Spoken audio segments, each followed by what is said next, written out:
오늘의 쉬운 파트 국내 주식 일일 보고서를 살펴보겠습니다. 구독자님께서 주신 자료들 바탕으로요. 지난 주말 사이에 시장에 어떤 중요한 소식들이 있었는지 핵심만 딱 짚어보죠. 네, 구독자님. 지난 금요일 27일 장 마감 시간부터 오늘 6월 30일 아침 6시까지 나온 정보들인데요. 국내 주식시장 흐름에 영향을 줄 만한 그런 내용들 위주로 정리를 좀 해봤습니다. 아, 네네. 지난 금요일만 해도 분위기가 좀 복합적이었어요. 뭐랄까, 세계적으로 기술주가 오르는 거나 중동 지역 긴장 완화 같은 긍정적인 기대도 있었고요. 근데 또 동시에 미국 소비가 좀 둔화되는 거 아니냐, 이런 우려나 또 국내 시장에서 자금 흐름, 그러니까 수급 변화 가능성도 같이 주목받는 그런 상황이었죠. 그렇군요. 좋은 소식도 있고 좀 걱정되는 부분도 있고 약간 혼재된 상황이었네요. 그럼 먼저 우리 구독자님들께서 좀 긍정적으로 보실 만한 요인들부터 자세히 알아볼까요? 뭐가 있었을까요? 네. 주말 사이 확인된 그 상승 기대 요인 한 3가지 정도 말씀드릴게요. 우선 첫 번째는요. 글로벌 증시, 특히 기술주 강세가 계속되고 있다는 점입니다. 지난 금요일 28일에 미국 S&P 500 지수가 또 사상 최고치를 찍었어요. 나스닥이랑 다우지수도 같이 올랐고요. 아, 미국 증시는 계속 좋군요. 네. 그래서 이런 분위기 때문에 국내에서도 인공지능 AI 반도체 기대감이 있잖아요. 그걸로 SK하이닉스가 52주 최고가를 새로 쓰기도 했고 전반적으로 기술주에 대한 투자 심리가 괜찮은 편이었습니다. 미국 쪽 훈풍이 우리 시장에도 긍정적인 영향을 주고 있다, 이 말씀이시죠. 그럼 두 번째 요인은 뭔가요? 두 번째는 지정학적 리스크, 그러니까 국가 간 갈등 위험이 좀 줄었다는 소식인데요. 이스라엘하고 이란이 전면 휴전에 합의했다는 발표가 있었죠. 6월 24일자 발표였습니다. 아, 그 소식 나왔었죠? 네. 이 합의 소식 때문에 중동 긴장감이 확 줄면서요. 국제 유가가 6% 넘게 꽤 틈폭으로 떨어졌어요. 와, 6%나요? 꽤 많이 내렸네요. 네, 그렇죠. 이게 이제 투자자들이 위험 부담을 좀 덜 느끼고 좀 더 적극적으로 투자할 수 있는 그런 환경이 만들어졌다고 볼 수 있는 거죠. 확실히 유가 하락은 긍정적인 신호겠네요.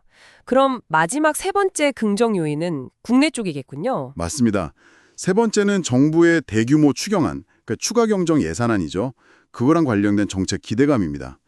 정부가 지난주 6월 26일에 30조 5천억 원 규모의 2차 추경안, 나라 살림에 돈을 더 쓰겠다는 계획을 발표했잖아요. 네, 발표했죠. 여기에 전 국민 대상 소비 쿠폰 지급 같은 방안들이 포함되면서 내수를 좀 살리겠구나 하는 기대감이 커졌습니다.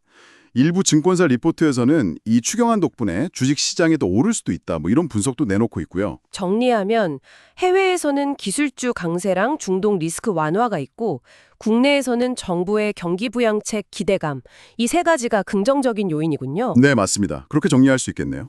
근데 동전의 양면처럼 시장에는 부담 요인도 항상 같이 있잖아요. 그래서 하락 가능성 요인 3가지도 한번 짚어봐야 할 것 같습니다. 네, 어떤 점들을 좀 주의해야 할까요? 첫째는 미국 소비가 생각보다 좀 부진한 모습을 보이고 있다는 거, 그리고 무역 관련 불확실성도 여전하다는 점이에요. 최근에 나온 미국 5월 실질 소비 지표를 보면요. 물가 오른 걸 감안했을 때 전달보다 0.3% 줄었어요.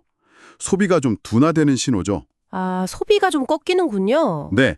거기다 트럼프 전 대통령이 캐나다에 보복 관세 매기겠다 이런 얘기도 하고 또 미국이 자동차 부품 관세 품목을 늘릴 수 있다.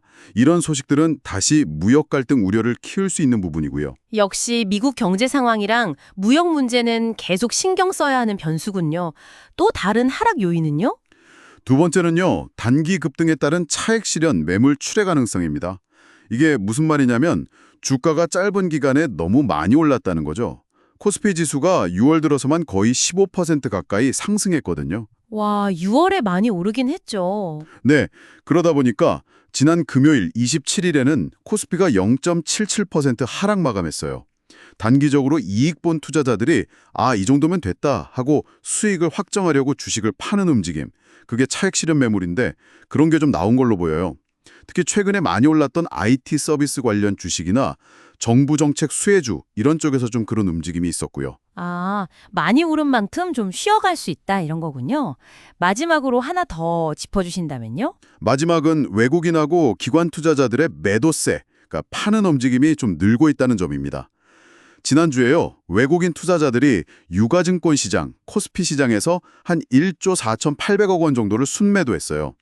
순매도는 산 것도 대 판 게 더 많다는 뜻인데 이게 6주 만에 다시 팔자 우위로 돌아선 겁니다. 아, 외국인이 팔기 시작했군요. 네, 기관 투자자들도 마찬가지로 한 1조 3,400억 원 정도 순매도하면서 계속 파는 흐름을 이어갔고요. 이렇게 시장의 큰 손들, 주요 투자자들이 주식을 많이 팔고 있다는 거는 아무래도 주가 상승에는 좀 부담이 될 수 있는 요인이죠. 그렇군요. 정리해보면 미국 쪽 경제나 무역 문제도 신경 쓰이고 국내 증시 안에서는 단기 상승 피로감이랑 외국인 기관의 매도세 이런 것들이 좀 하방 압력으로 작용할 수 있겠네요. 구독자님들께서 이 점을 좀 유의하셔야겠어요. 네, 맞습니다. 구독자님, 오늘 아침까지 나온 정보를 종합해보면요. 글로벌 기술 쪽 강세나 중동 리스크 완화, 정부 정책 기대감 같은 긍정적인 면도 있고요. 또 반대로 미국 소비 둔화나 관세 우려, 또 차익 실현 매물 부담, 외국인 기관 매도세 같은 부정적인 측면도 함께 있는 그런 상황입니다. 당분간 시장은 이런 요인들이 서로 어떻게 영향을 주고받는지 좀 지켜보면서 방향을 찾아가지 않을까 그렇게 보입니다. 이상으로 오늘의 국내 주식 1일 보고를 마치도록 하겠습니다. 지금까지 쉬운 파트 시청해 주셔서 감사합니다.